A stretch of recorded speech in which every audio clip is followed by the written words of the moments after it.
I'm John Clement. For 2 years, since 2021, I have been a full-time professional game master and game master coach, mostly for Dungeons & Dragons, but also for other systems. I have run hundreds of games since 2021, because it's kind of like a full-time job, and thousands of games all the way back to 1982. Okay, so in a lot of ways, I am still that 1980s kid in the basement of a game shop gaming. So the name of the company that I started is called Game Shop's Basement, in homage to that old game store from the 80s. Now, at Game Master Academy, we teach GM history. We teach about, where our game came from and how it's being shaped into the future and all the different versions that have spun off from it.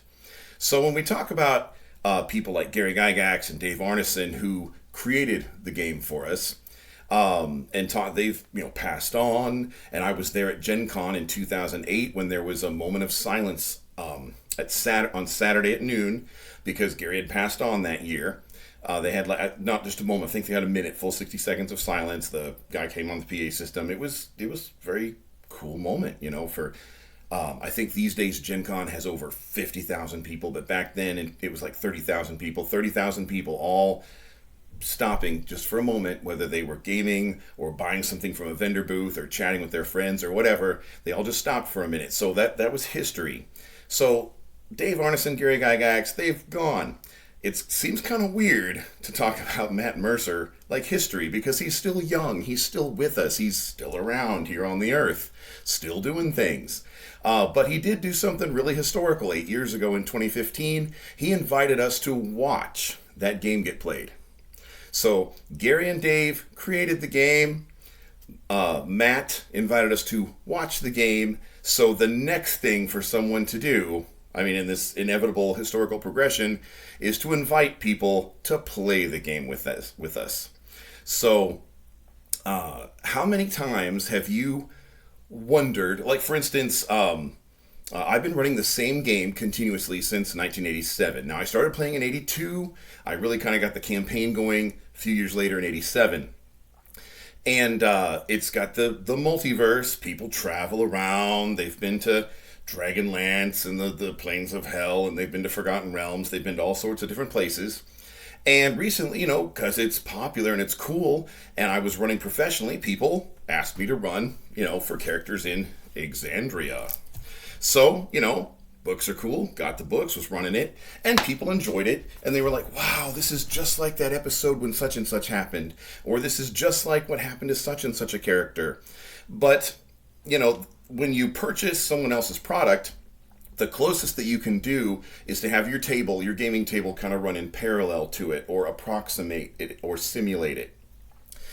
There is a table that I run for right now. They're always talking about Vox Machina, and they want to simulate that fun, feel. They cracking the jokes all the time, and it's a blast. They do a pretty good job of it.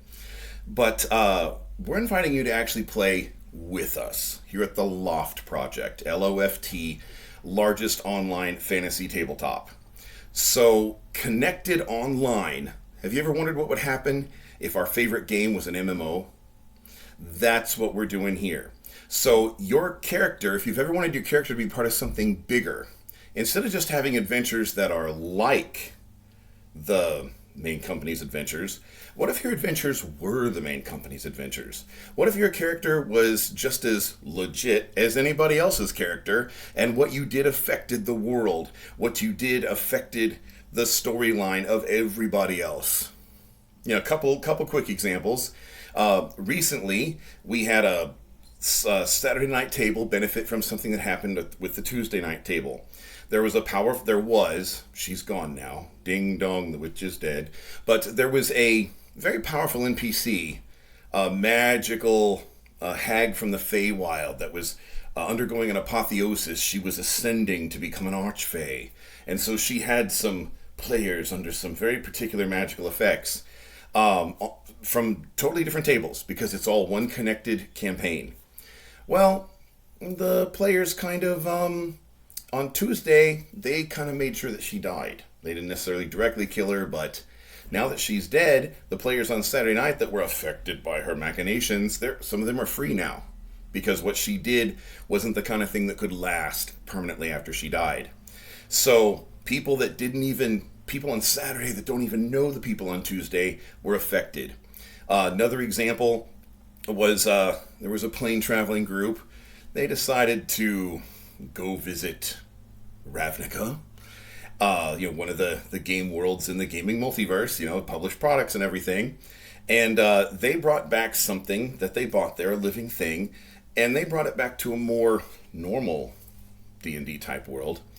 And they released it as an invasive species. And so that had repercussions. There were people playing on an entirely different day and night.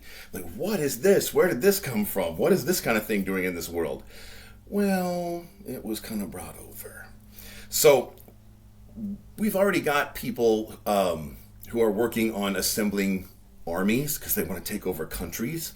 I was thinking the other day in the shower, I was thinking, well, what if the player characters just started knocking over governments? And what if eventually in a few years the map of the main world doesn't even have NPC governments anymore? What if it's just player character governments? And I'm like, let them, whatever, we'll see what happens. This is all a grand experiment. As far as I know, no one has ever done anything like this before, having one big connected campaign.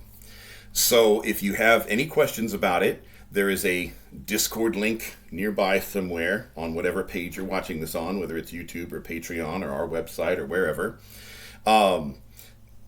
Get a hold of us, talk to us on Game Shop's Basement Discord server, and we will see if we can hook you up with a 7-day free trial of the LOFT project, where your character can actually be part of something bigger, can be part of hundreds and eventually thousands and tens of thousands. We've got crowdfunding in the works. That's coming up. Should be a link somewhere to the draft of our crowdfunding page.